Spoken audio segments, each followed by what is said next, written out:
Welcome everybody to the 5th POLIMP webinar. Today our topic is the Paris Agreement and its implications for EU climate policy.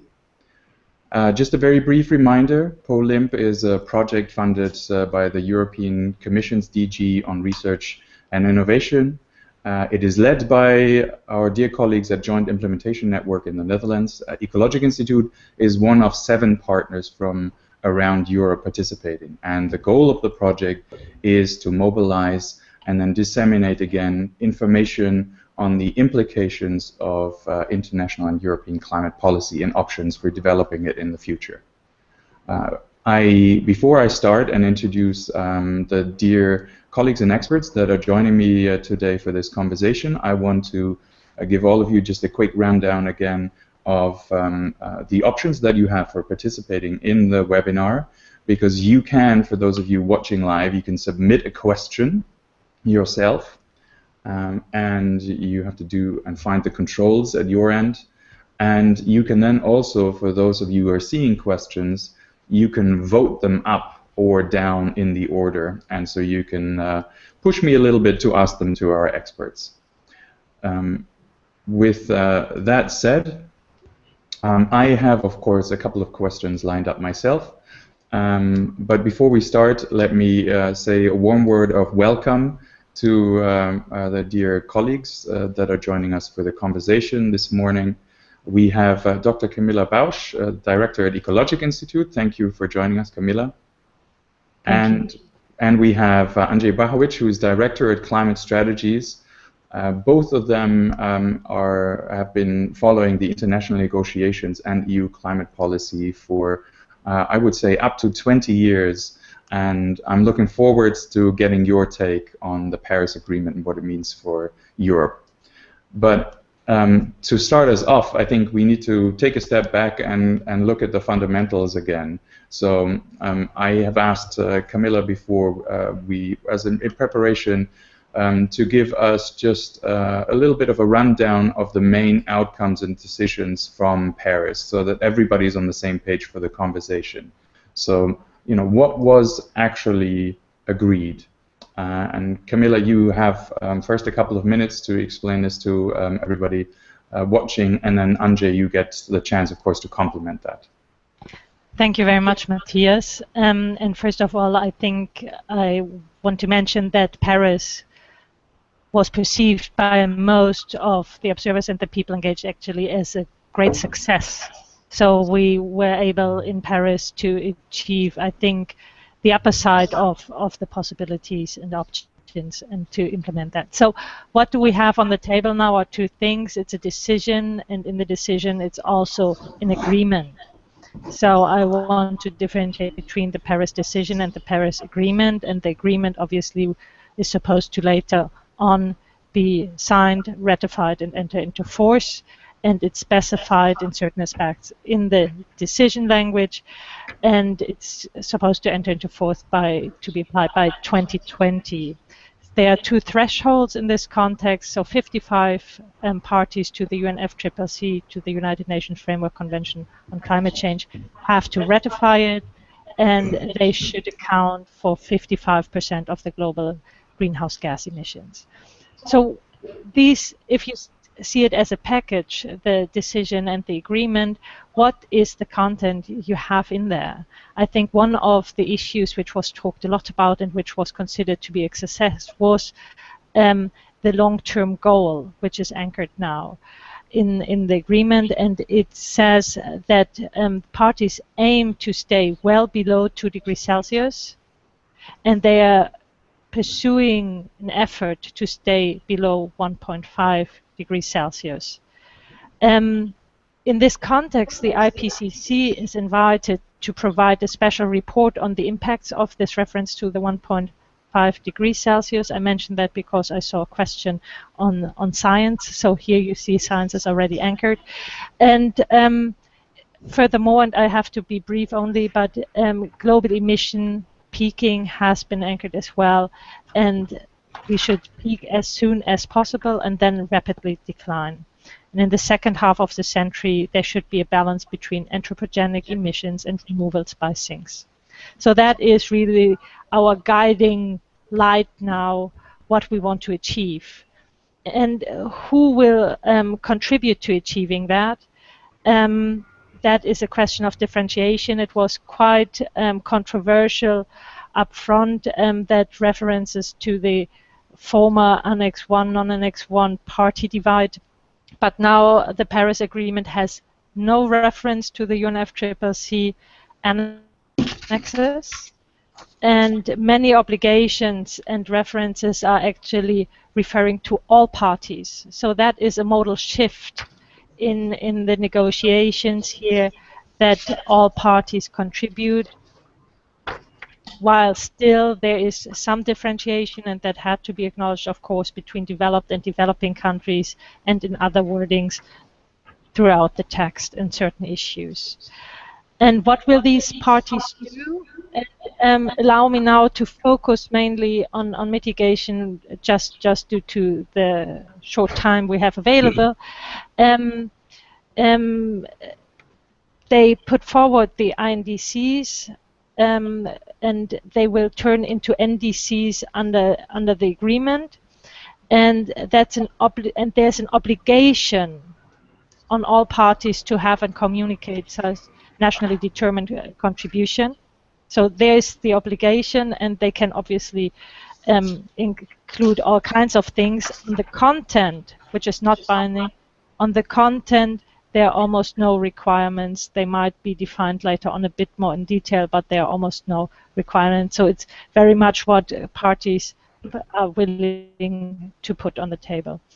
But as the first analyses have shown, the overall ambition which has been put on the tables by the INDCs, which have been put forward in Paris and for Paris, before Paris, is not sufficient yet to actually reach or to hold the limit we defined. Already now there has been put a process in place, the cycles, to raise ambition over time. So these NDCs should be renewed every 5 years, and they should be informed by a so-called global stock take, where one looks at where we stand, how we are with respect to achieving our final objective, and then that should be taken into consideration when defining a new NDC, a new contribution. And this new contribution should represent a progression. So it's basically saying we will not step down from where we are, but we will just increase ambition. That's very important. And by the way, in line with the NDC cycles, the global stock take is also every 5 years, though procedures have still to be spelled out. Now, just quickly, because time is running out, there was obviously also an important issue on finance, and that will also support, obviously, mitigation efforts. And in this context, the Paris decision states that these $100 billion will continue to be there until 2025, and then to be revised upwards. So there's a trajectory without specific numbers. And as I've mentioned before, with respect to the legal form, which was also one of the critical issues negotiated before Paris, we do have now a binding agreement that's a binding instrument under international law after it enters into force, of course. And with binding processes, I mentioned the cycles, there's also on transparency quite a bit, though the bindingness on the substance is not so much anchored in here. So I think overall there will be a huge political impact, and there is now a legal framework, a new legal framework. And I want to, as a last thing, quote Paul Polman. For those who don't know him, he's the CEO of Unilever. And he said, after looking at the results of Paris, the following: "The consequences of this agreement go far beyond the actions of governments. They will be felt in banks, stock exchanges, boardrooms, and research centers as the world absorbs the fact that we are embarking in an unprecedented project to decarbonize the global economy." The realization will unlock trillions of dollars and immense creativity and innovation of the private sector. Well, let's see, but at least that is one voice from outside of the negotiation room how this might impact their actions. Thank you. Thank you very much, Camilla. And I might just add that we will have an analysis background paper coming up on the Ecologic website, going into more detail a lot sooner. Now, Andrzej, Camilla ended with a statement that was giving a lot of significance to the outcomes of Paris, and so, what is your perspective? You were present. You were engaging with your networks. You were engaged in holding events. Do you have a thing that you would pick out from what was agreed in Paris? Something that that stands out for you, that you find of particular significance? Well, first of all, good morning to everybody. Thanks very much for having me here. Perhaps a word of introduction of myself, which I want to make something clear, that whatever I say here is really in my personal capacity, because I manage a network of 75 academics, and of course we don't really have positions or take positions on Matthias? Yes, I can still hear you. Can you hear me? Because yes. I can't hear Matthias. Okay. So I can't represent the network because our network is diversified, and basically I'm speaking here as an observer and a former government negotiator. I was a government negotiator for Poland. So those are just purely my personal reflections. Well, I think Camilla summarized the outcome very well. I just want to maybe add a couple of things which I found really interesting there. One was, I think there seems to be, for the first time, kind of more seriousness in terms of adaptation outcome.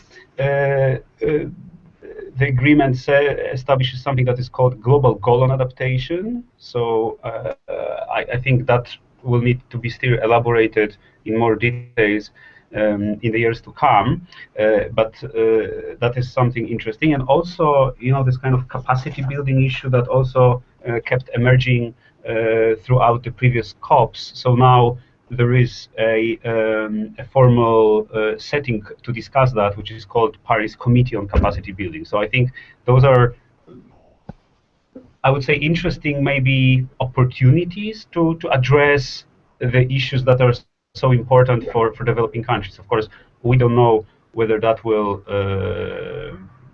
what the outcome will be. As we know, devil lies always in details. So we need to see as the implementation progresses. But overall, Matthias, to answer your question, I mean, what me and my network were doing there were to look at, we're looking at, okay, so now this is all agreed, and I share the optimism, I must say, because I was also at Copenhagen. However, I think the same way as Copenhagen was pictured as a total failure, I wouldn't exaggerate with saying that this is such a humongous success, because there are many buzzwords are in the agreement and in the decision, but of course we need to see how binding they will be, and above all, how they will be really implemented, because we already saw, and I mean, Matthias, I'm sure we'll have a nice second part of the discussion where we talk about the EU. For those of you who are familiar with the EU, we know how many beautiful targets and papers are adopted in the EU, and then we also see how many of them have never delivered what they were intended to. So this is kind of, remains to be seen. However, I agree with this positive spirit. But yeah, the implementation, the way how countries have capability to implement what they promised in the national determined contributions, not to speak of making them more ambitious in the future. I think that's the #1 challenge now. Well, aside of hundreds of other little things that are legal elements to implement, but this is the kind of philosophically, okay, we declared, we were happy that we achieved something, but then, okay, show me the action now on the ground. I think that's really the challenge to come. Thank you very much. I think your in combination, in particular, both of your inputs here sort of show that on the one hand there is really a significant achievement, but that this is indeed the start of a process to fill what was agreed upon with life going forward. And the question that I wanted to ask to both of you, Andrzej and Camilla, now is, with the accomplishment of Paris, but the details still to be decided, and the EU starting this process of deciding on its legislation for 2030, what do you think where the most impacts will lie? And before we go into some of the more technical options of what the new elements of Paris might mean for the legislation, first I want to ask you about the politics of it and how you think the reception of Paris is in Europe and how significant of the impact might be on a more atmospherical level. Camilla, maybe you could start. It was very important that actually the Paris Agreement was achieved in Paris, so that is in the heart of Europe, though the presidency of a COP is obviously not the EU, but stands for itself and should be the presidency of all parties. I do think that the achievement in Paris comes with a commitment by the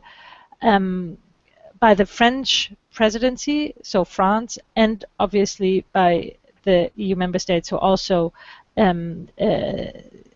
took this decision to follow up on its spirit and its content.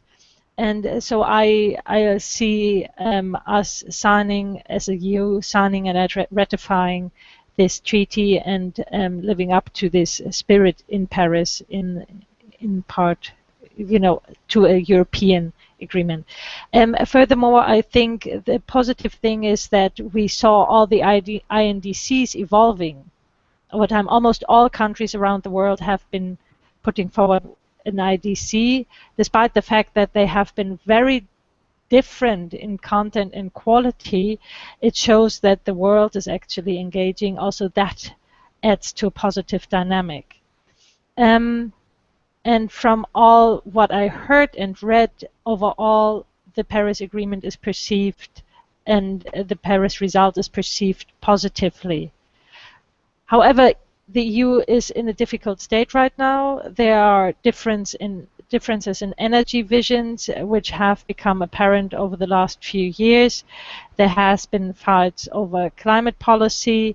This is reflected both in the debate over the EU ETS or the 2030 renewables targets, and the EU furthermore is challenged by even bigger problems with respect, for example, to migration, to the Schengen Treaty, to the financial crisis, all of this not having been solved yet.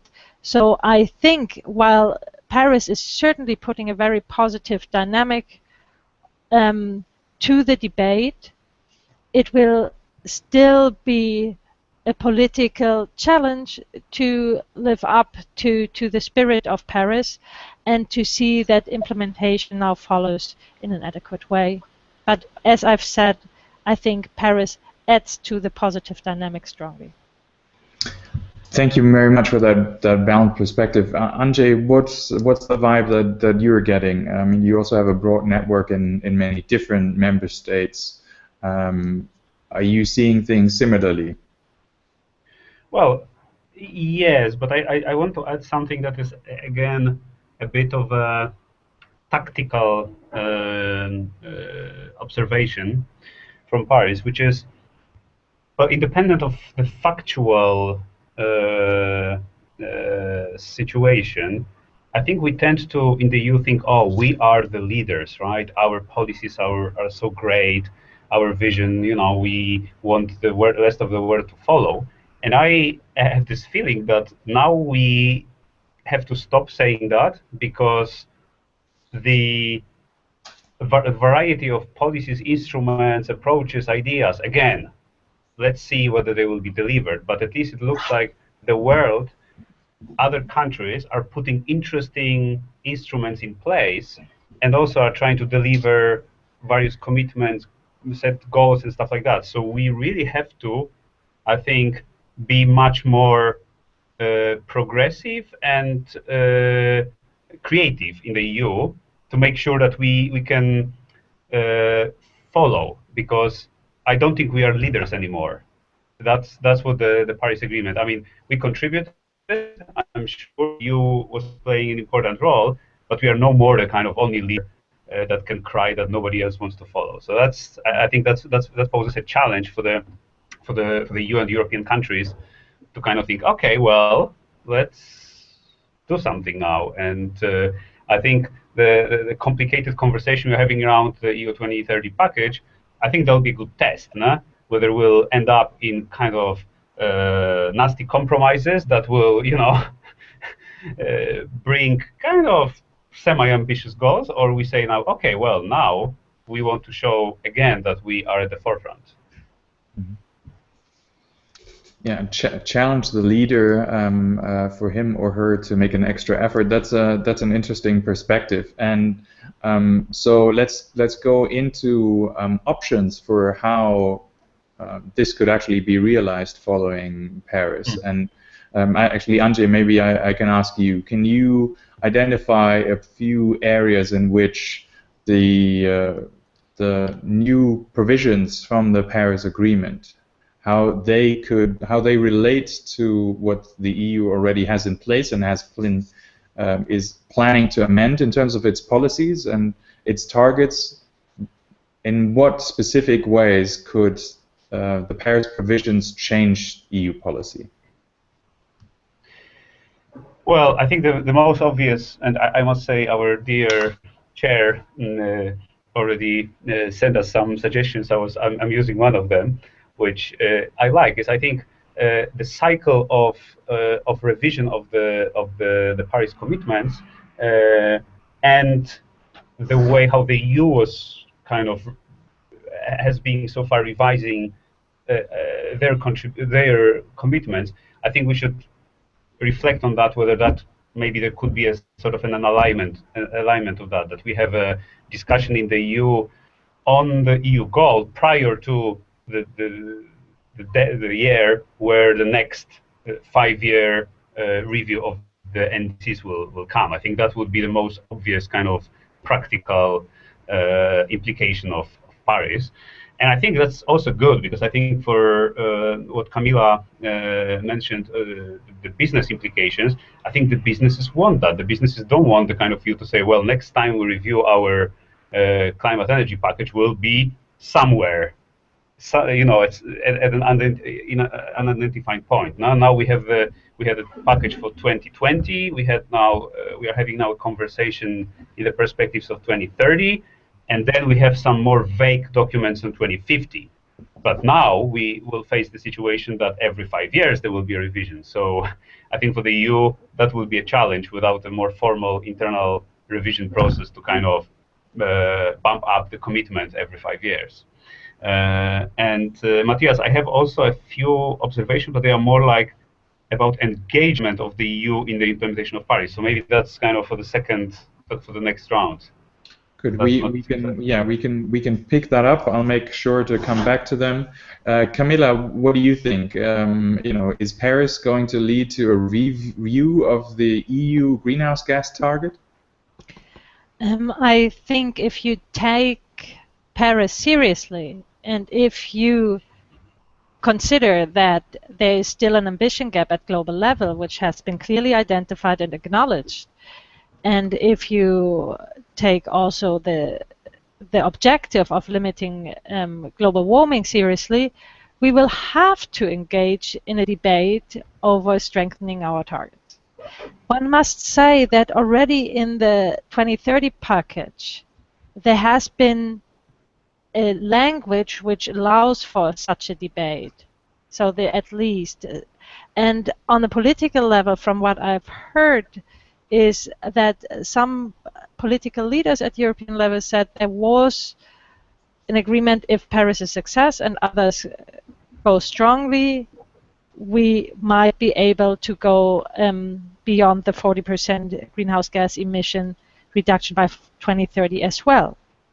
Now is the question if the EU can gather the political will to follow up on this, and to follow up on this also hopefully in the domestic context. So obviously you could also say we get credits from outside, but let's see what is the domestic ambition, and this is important also as a sign if we want to the ambition mechanism and the cycles to be successful. Also the EU has to bring something to the table to show the positive dynamic. So I agree 100% with what has been said by Andrzej, that the ambition cycles, which have now been anchored in the Paris results, will have to inform our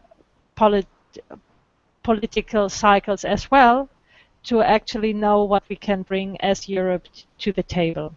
So, and since I saw that question on the side before, I just want to mention that I think that the ambition cycle, to have that now agreed upon and binding, is one of the biggest successes of Paris, because it allows us to stay in a process, to work on policies and politics to achieve our ultimate objective.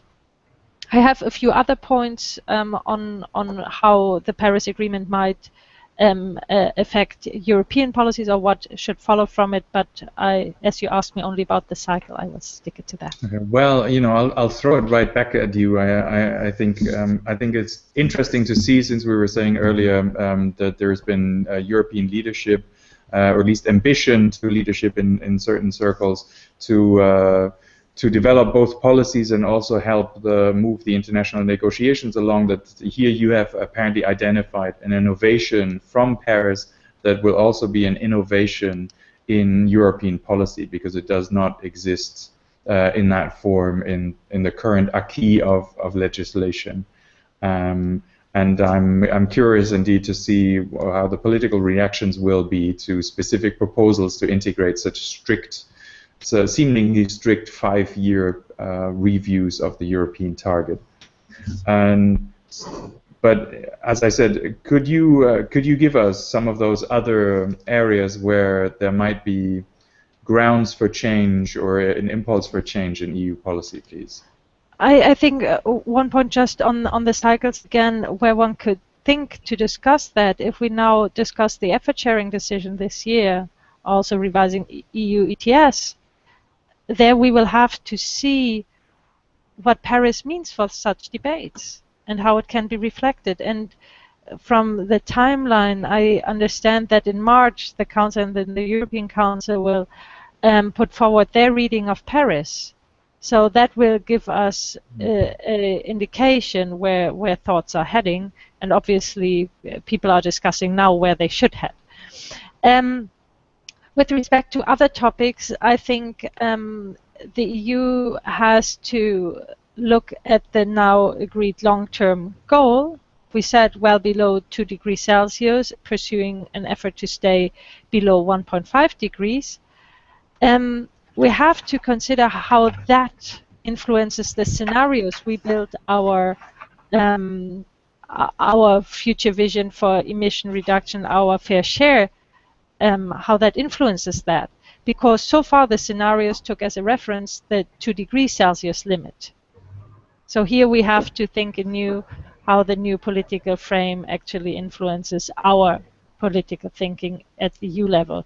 Furthermore, Andrzej mentioned that the long-term strategies we now have with the cycles and also the visions from Paris, actually we are challenged to elaborate our long-term strategies 2050 and beyond, and the process how to get there. So I think that will be also something we have to discuss, how we develop this to then deliver stronger signals to the international community as well. And last but not least, obviously, we have been putting forward our INDC, and now we have also to see that we have to deliver on that. That's the minimum, and furthermore, obviously, sign and ratify the Paris Agreement. Mm-hmm. Thank you very much, Camilla. Andrzej, if I may, before we go to your other point about the international engagement, I'll have to pick on your background as being from a member state that had a very strong opinion on the Commission and its roadmap to a low-carbon economy by 2050 that was issued in 2011. Because here it seems now there is, as Camilla elaborated, a hook for Europe to discuss again what is a long-term goal and the associated reductions mean in terms of a long-term strategy even beyond 2030 for Europe. How do you think, that conversation, does that have a better chance now if it happens against the backdrop of Paris? Also with member states that are concerned about what that means for their national energy mixes, etc.? Well, it's a good question, and at first sight you would think that would be a door opener. However, you have to remember, when we look at the Polish example at the moment, we have now a new government, and on top of that, well, independent of, let's say, the government's position, you have an objective fact of a very difficult situation of the coal sector that is going worse and worse, getting worse and worse from day to day. So, in theory, you should think, well, yes, that's an interesting time to reopen that debate, but I fear it will take still some time before the domestic situation, which is much worse than it was in 2011, gets a bit sorted for governments like Poland and others to start saying, okay, well, now we are ready to discuss a long-term goal. It can seem a bit contradictory what I'm saying, but the issue is I don't think there is now that much political capital in countries like Poland to enthusiastically reapproach the longer-term reduction goal, because the social tensions are so high. They're probably much higher, many times higher than they were in 2011. So I would stay like cautiously, neutrally, yeah, maybe a bit optimistic, but yeah, more towards neutrality in expectations on that. Well, thank you very much for that assessment. And it seems pretty clear that there will be quite a lot of debate and controversial discussion still in Europe about the specific implications. I want to now turn to the international dimension of the Paris Agreement for Europe. Andrzej, you had hinted at this, that you saw some things that should or would change now in the way that the EU engages internationally. Could you elaborate on that, please? Yeah, thank you, Matthias. I was actually, in preparation for that, I was thinking, okay, well, for sure, as we already mentioned, there are many ways where how Paris Agreement implements our EU domestic conversations, but I thought, like, okay, how can the implementation of the agreement benefit from the experience Europe or European countries have made so far? And it's by no means a comprehensive assessment, but I just thought 3 points which I found interesting. So one is the whole Article 6 of the Paris Agreement, which talks about all kinds of cooperative mechanisms, joint fulfillment of NDCs, transfers of parts of the commitments, and finally this so-called post-CDM, which is the Sustainable Development Mechanism. I feel the EU, as investor countries in CDM projects, has collected so much good and bad experience that I think we could really help making that much better instrument under the Paris Agreement. So that's one thing. The other thing, there is this big sphere called non-state actors, and the stuff is still mentioned in a very soft way in the agreement. However, there is an interesting element that says that there should be annual high-level events between 2016 and 2020, including, or basically focusing, I understand, on non-state actors. And I think EU, with, again, many initiatives of various kinds on cities level, or I don't know, some civil society groups, I think this is an interesting thing that we can also bring to the table in those events, and I think encourage other countries worldwide to also activate their non-governmental, non-state scene, you know. I think that would be also an interesting thing, because I think that's the problem of many governments, that they have very centralized power, and the civil society and non-state actors are quite low. So I think that will be an interesting instrument. And finally, you know, what I mentioned initially about the outcome on adaptation and capacity building, and as we know, both of those elements require money, and Camilla already mentioned about this. And I wanted to kind of say, we have so many strong financial centers within the EU that can be put, you know, whose thinking can be put in the context of implementation of Paris Agreement. And of course, we have experience with all kinds of financial instruments, so emissions trading or other instruments in the EU that can be used, I don't know, generate additional money for those for adaptation, capacity building. So I think this is another chance to say, okay, we've done so much in the past, and now let's use the experience with that for the benefit of that agreement. So those are just kind of 3 points that struck me browsing through the agreement and kind of looking where our experience can be useful. Thank you very much, Andrzej. And you know, I think those were examples of ways in which the EU can leverage its resources and expertise to support an effective implementation of the agreement. Camilla, what do you make of those ideas? You don't have to comment on all of them, of course. And do you have maybe another point that you would like to add?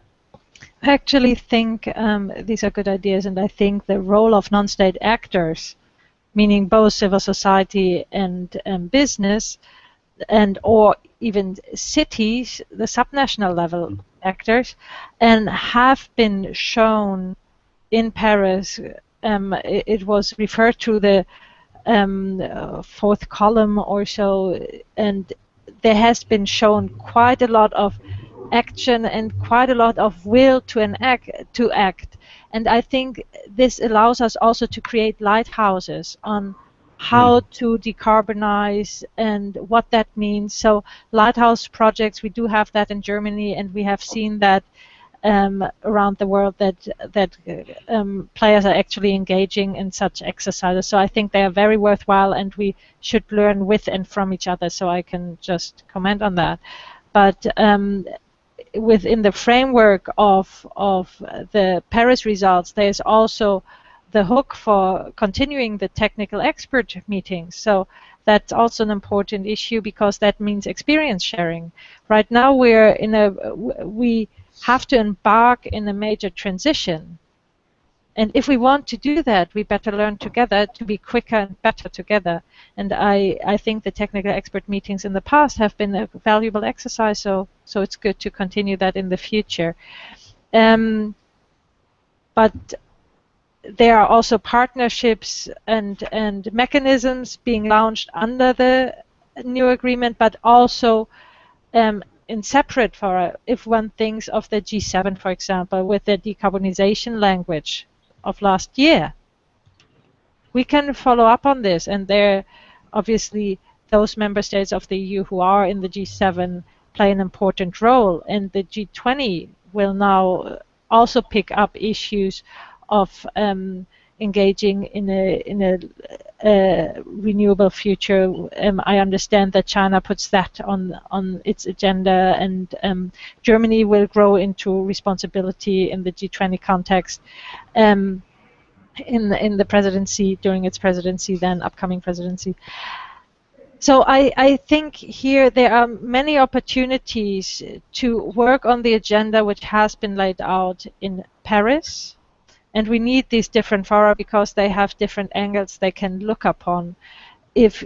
And for the role of the EU in this context, we have to decide if we want to be leading here and lighthouse as far as Europe can be a leader in the global context. Obviously, you don't want to lead alone, but the stronger, the better, so leading with others. But then we also have to walk the talk and have to show what is possible and then share these experiences and learn also from others. Thank you very much. I think that provides a good segue for me to ask the final question for this webinar to both of you, which is about the way in which you see the role of the EU potentially changed or changing with the experience of the Paris Agreement and the way that in which the EU was invested and engaged in making it success, but what role it may have played compared and vis-a-vis other players that were also significant and influential. And I would like to ask Andrzej for you to have a first stab at this, and then Camilla can close us off. I wanted maybe to elaborate more on what I said initially. We tended to think we are the leaders, and Camilla just said that it would be nice to be a lighthouse. I see the point of that, but I also think that we were, I think, diplomatically not the world masters in terms of how was playing the climate policy card. I thought we were probably too aggressive in promoting our vision for how the agreement should look like, how the convention should be continued, how Kyoto should be continued, and this and that. So I hope that this agreement will become a bit of a reflection, will give a bit of reflection opportunity to the EU to basically become more a partner who wants to talk but also to listen, so that the listening component I think should be stronger. And I think it's probably happening already pretty much because others propose interesting stuff. So I think that just happened organically. But I think we really have to now undergo a phase of a bit of redefinition of the so-called EU climate. Well, it was called climate leadership. I would just say EU climate engagement, I would call it. So that we can maybe do stuff in a less aggressive way. You don't have to kind of issue statements. That was the case, I think, in the past, but do more kind of, more quieter diplomacy with partners, and I think partners appreciate that. Will appreciate that much more. And also, objective factors, and I'm sure all our listeners know that the share of total emission represented by the EU is going down, right? So that also makes us less and less significant player on the map of greenhouse gas emission, which doesn't mean we shouldn't do anything, but we should just be cautious that that our action is not about us, but it should be about effective encouragement of the rest to do something. So that's kind of my. Thank you, Andrzej, for the sort of critical stance on the EU's diplomatic style. Camilla, your thoughts and your response, possibly. I think the one thing is, what do you expect to happen, and the other thing is, what do you think the EU should live up to?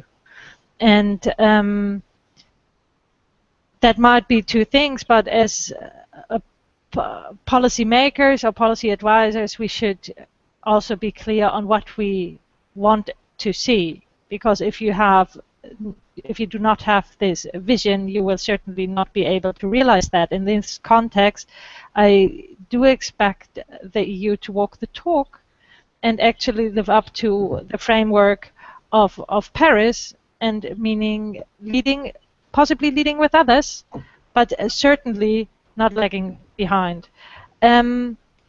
in the context of Copenhagen, I want to remember we wanted to be leaders, and there we didn't listen carefully enough where others were standing, getting our hopes up too high, and then obviously we're not able to lead, because a leader without followers is basically not a leader.